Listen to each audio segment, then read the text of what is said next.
जय हिंद दोस्तों। Vision IAS की मंथली मैगजीन जून महीने की रिलीज़ हो चुकी है।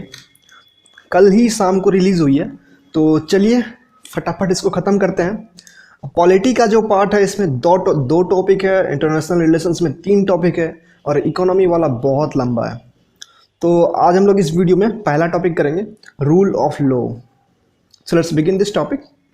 तो देखिए हमारा जो एम होगा, कितना हम लोग कम से कम याद करने के लिए रखें, इसमें कम से कम हाईलाइट करें और ज़्यादा से ज़्यादा हम लोग रिवीजन करने की प्रयास करें। मतलब जितना इजी टू रिमेंबर हो हम लोग उस पर फोकस करेंगे। ठीक है। सो मूविंग अहेड, यहाँ पर एक चीफ जस्टिस ऑफ इंडिया एक बहुत अच्छा सा स्टेटमेंट दिए हैं रूल ऑफ लॉ के ऊपर। The story of rule of law is nothing but the story of civilisation of humans. हम लोग जानेंगे रूल ऑफ लॉ होता क्या है। बेसिकली कॉन्स्टिट्यूशंस हमारा जो है, संविधान जो है हमारा, उसके हिसाब से जो कानून तय किया गया है उसको अगर हम फॉलो करेंगे उसको बोलते हैं रूल ऑफ लॉ। और एक और टर्म है रूल बाय लॉ करके, rule of law and rule by law करके। तो रूल ऑफ लॉ जो होता है, कॉन्स्टिट्यूशन जो हमारा फिक्स किया है कि ये कानून होगा, तो उसको बोलते हैं rule of law. Rule by law क्या होता है, जो भी मान लीजिए पार्लियामेंट कोई रूल बना दिया तो उसको बोलते हैं रूल बाय लॉ। ठीक है। तो हम लोग इंट्रोडक्शन में क्या कर सकते हैं, इंट्रोडक्शन में हम लोग ये लाइन लिख सकते हैं, the story of rule of law is nothing but the story of civilisation of humans. हम आपको दिखाएंगे, मैंने जो नोट्स बनाया है, मैंने जो नोट्स बनाया है उसमें मैं दिखाऊंगा किस तरीके से हम लोग इंट्रोडक्शन, बॉडी और कंक्लूजन लिख सकते हैं। ठीक है। तो यहाँ पर जो प्रोफेसर डायसी है, ये बेसिकली रूल ऑफ लॉ को 3 प्रिंसिपल्स दिए थे, supremacy of law, equality before law and predominance of legal spirit. ठीक है।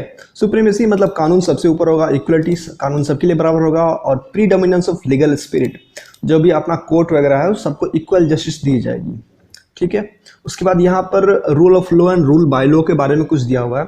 तो मैंने बताया आपको जो डेफिनेशन वो यहाँ पर लिखा हुआ था कि रूल ऑफ लॉ जो है हमारा जो संविधान तय किया है वो होगा, और रूल बाय लॉ जो हमारी लॉ मेकिंग अथॉरिटी है, जैसे जो लेजिस्लेटिव असेंबली है, पार्लियामेंट है, वो जो लॉ बनाएगी उसको रूल बाय लॉ बोलेंगे।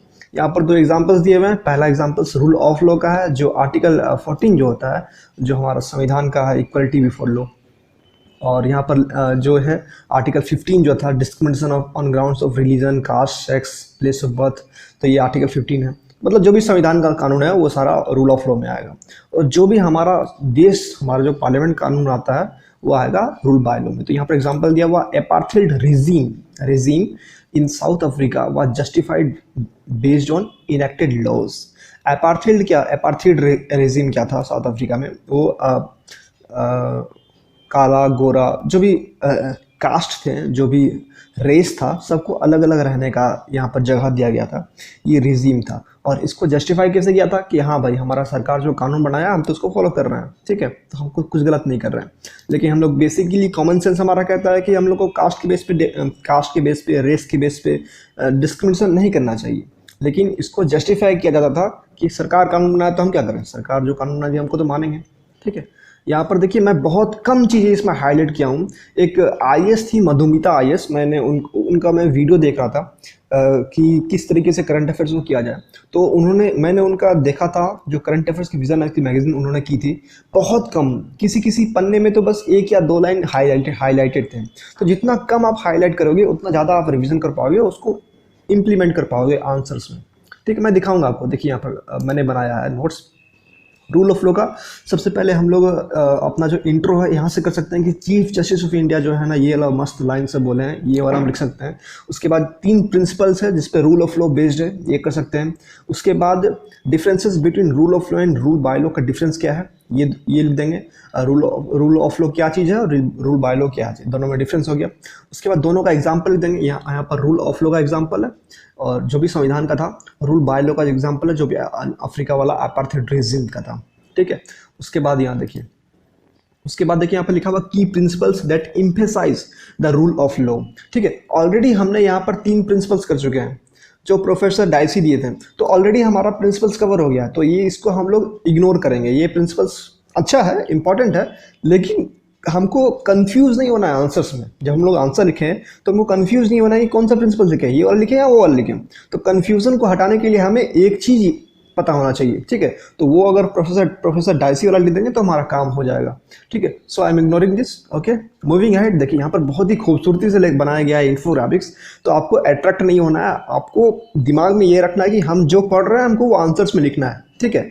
यहाँ पर देखिए rule of law and Indian constitution के बारे में कुछ दिया हुआ, आर्टिकल 13, आर्टिकल 14, जो भी हमने बोला कि संविधान में जो भी है, जो भी हमारे कॉन्स्टिट्यूशन में है, वो सारा का सारा रूल ऑफ लॉ में आएगा, ठीक है। जितना भी संविधान का जो भी पार्ट है, जुडिशरी इंडिपेंडेंट होना चाहिए, सेपरेशन ऑफ पावर होना चाहिए, आर्टिकल 21, 14, 13, सारा का सारा सुप्रीमेसी ऑफ कॉन्स्टिट्यूशन, सारा का सारा संविधान का पार्ट है, तो सारा का सारा इसमें दिया हुआ। तो हमको ये याद करने का बिल्कुल जरूरत नहीं, कभी भी क्वेश्चन इसके बेसिस पे पूछ नहीं सकता कि संविधान में क्या है, ये बहुत ही इलॉजिकल सा क्वेश्चन हो जाएगा फिर, ठीक है। तो हमको इंपॉर्टेंट चीज़ें बस पढ़ना है, ठीक है। चैलेंजेस पे आते हैं।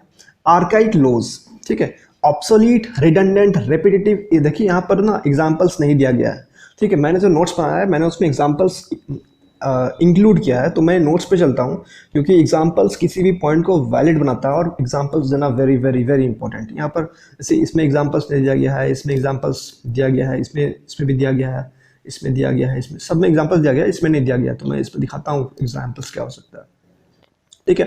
देखिए लॉज एंड लेजिस्लेटिव फ्रेमवर्क का जो चैलेंजेस है, आर्काइक लॉज, इसमें क्या होता है, जो भी पुराने लॉज है ना, अंग्रेज जमाने के लॉज या पुराने लॉज जो है वो ऑब्सोलीट हो गए हैं, रिडंडेंट हो गए हैं, रिपीटेटिव, एक ही लॉ को 2 बार कर दिया गया है, एक ही लॉ को, इररिलेवेंट हो गया है, करंट टाइम से पुराने हो गए तो इररिलेवेंट हो गया। तो ये सारी चीज़ हम लिख सकते हैं। उसके बाद एग्जाम्पल में हम लोग लिख सकते हैं कि मोदी गवर्नमेंट ने जो अपने कैंपेन किए थे 2014 में, उन्हें बोला था कि हम एक लॉ लेके आएंगे और उसके बदले में 10 लॉ हम लोग रिपील करेंगे, ठीक है। 10 पुराने भद्दे बेकार लॉ को हम लोग रिपील करेंगे। तो हम लोग ये एग्जांपल में लिख सकते हैं। और एक एग्जांपल हमको याद आया था कि Modi government have repealed more than 1400 laws since 2014। ये तो 2019 का न्यूज़ था, तो आप ये लिख सकते हो। ये दोनों में से कोई भी लिख दोगे तो आपका ये वाला पॉइंट वैलिड हो जाएगा, ठीक है। Moving ahead to the next point, multiplicity of the laws, ठीक है। तो यहाँ पर मैंने एग्जांपल दिया नेशनल बायोफिल पॉलिसी, ये 2009 का था, सॉरी 9 छूट गया यहाँ पर, और 2018 का था, देखिए, ठीक है। तो जैसे मोदी गवर्नमेंट ने बोला था कि हम लोग सारे लॉज को रिपील करेंगे, अच्छे से उसको मॉडिफाई करेंगे। जैसे नीति आयोग को बनाया उन्होंने, प्लानिंग कमीशन को हटा करके, ऐसे बहुत सारे काम किए उन्होंने, ठीक है। तो यहाँ पर हम लोग इस पे ये वाला पॉइंट लिख सकते हैं। और जैसे बहुत सारे लॉज आते हैं ना, तो बिजनेस जो है वल्नरेबल हो जाते हैं कि बहुत सारे से हम लोग कभी बाइक चलाते हैं तो अरे ट्रैफिक पुलिस है भाई, इधर से चलो, क्या पता कौन सा कागज मांग लेगा, पॉल्यूशन मांग लेगा, इंश्योरेंस मांग लेगा, हम लोग के पास सारा कागज होता नहीं कभी कभी, तो दिक्कत हो जाएगा। तो जितना सारा कानून बनाएंगे ना, उतना जनता को फॉलो करने में दिक्कत होगा, क्योंकि सारे कानून समझना बेसिकली मुश्किल है, उसके बाद उसको इम्प्लीमेंट करना तो और भी मुश्किल है, ठीक है। तो अगर पुलिस, इसलिए कहते हैं ना कि पुलिस से थोड़ा दूर रहो, पता नहीं कौन सा पेच लगा के फंसा देगा वो, ठीक है। तीसरा पॉइंट है क्रिमिनलाइजेशन ऑफ पॉलिटिक्स, ठीक है। तो यहाँ पर देख लें 2009 में हमारा जो 15% क्रिमिनल केसेस थे हमारे कैंडिडेट्स के ऊपर, उसके बाद 17%, उसके बाद 19%, ये याद कर लो, डेटा इंपॉर्टेंट है भाई, ठीक है। उसके बाद इम्प्लीमेंटेशन में क्या प्रॉब्लम है, इम्प्लीमेंटेशन में एडमिनिस्ट्रेटिव चैलेंजेस है, ठीक है। स्टाफ बहुत कम है, उससे डीएम साहब है, डीएम साहब के ऊपर बहुत सारे जो भी रिस्पॉन्सिबिलिटीज़ हो जाती है, तो स्टाफ्स बहुत कम है, ये हमको ठीक करने की ज़रूरत है। उसके बाद बर्डन ऑन पुलिस के ऊपर बहुत बर्डन है भाई, पुलिस बहुत काम करती रहती है, आई नो कोविड के टाइम में मास्क बांट रही है, बहुत काम कर रही है, ठीक है। Laws as tool of operation, ठीक है। जिस तरीके से अभी बताया गया कि जो भी अभी एक जर्नलिस्ट है, विनोद दुआ करके नाम था उनका, उनके खिलाफ केस फाइल कर दिया गया, सेडिशन केस। उन्होंने क्या किया था, उन्होंने गवर्नमेंट को क्रिटिसाइज किया था मिस हैंडलिंग फॉर कोविड-19, तो उसके ऊपर केस फाइल कर दिया गया। तो ये सही नहीं ना, कोई अगर बोल रहा है कि आप सही काम नहीं कर रहे हो तो उस पर केस कर दो, तो सही बात नहीं है, ठीक है। तो ऑपरेस कर किया जा रहा है कानून का इस्तेमाल करके लोगों को, ठीक है। यहाँ पर देखिए अपहोल्डिंग जस्टिस, ठीक है। जस्टिस सिस्टम में क्या क्या प्रॉब्लम है, over burdening of judicial system. ये डेटा वहाँ पर विजन आज की मैगजीन में नहीं थी, मैंने यहाँ पर लिखा है, ठीक है। ये पिछले मंथ के विजन आज की मैगजीन में ट्राइब्यूनल्स जो हमारा टॉपिक था, पहला टॉपिक था, उसमें यह डाटा डाला हुआ था। अब वहाँ मैंने याद था तो मुझे लिख दिया मैंने। सुप्रीम कोर्ट में 60,000 केसेस पेंडिंग है, हाई कोर्ट में 44 लाख केसेस पेंडिंग है, और सब ऑर्डिनेट कोर्ट में 3.1 करोड़ केसेस पेंडिंग है। तो इतना बर्डन है जुडिशियली सिस्टम के ऊपर, ठीक है। इन्फ्लुएंस ऑफ सोशल मीडिया, यहाँ पर बहुत अच्छा पॉइंट था। जब मैं जुडिशरी का नोट्स बना रहा था तो जुडिशरी के नोट्स में जो भी चैलेंजेस है उसको उसमें मैं ये पॉइंट डाला नहीं था, तो मैं डाल दिया हूँ इस पॉइंट को।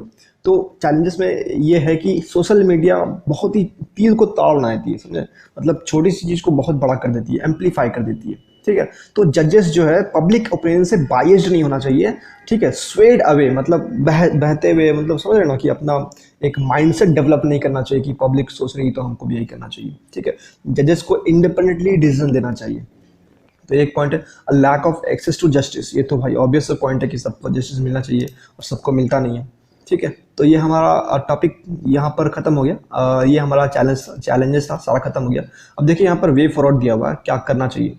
तो जितने भी देखिए repeal archaic laws, safeguard against misuse of laws, curbing criminalisation of politics, जितने भी थे ना इश्यूज सबका उल्टा करके इन लोगों ने यहाँ पर ओवरकम में लिख दिया है। तो आप भी कर सकते हो, आपको ये बिल्कुल याद करने की जरूरत नहीं है। तो मैंने कोशिश किया है इस मंथ के मैगजीन में कि कम से कम हम लोग को हाईलाइट करना है और ज़्यादा से ज़्यादा हम लोग को रिवाइज करने पे फोकस करना है, ठीक है, और दिमाग में हम लोग को चलाना है।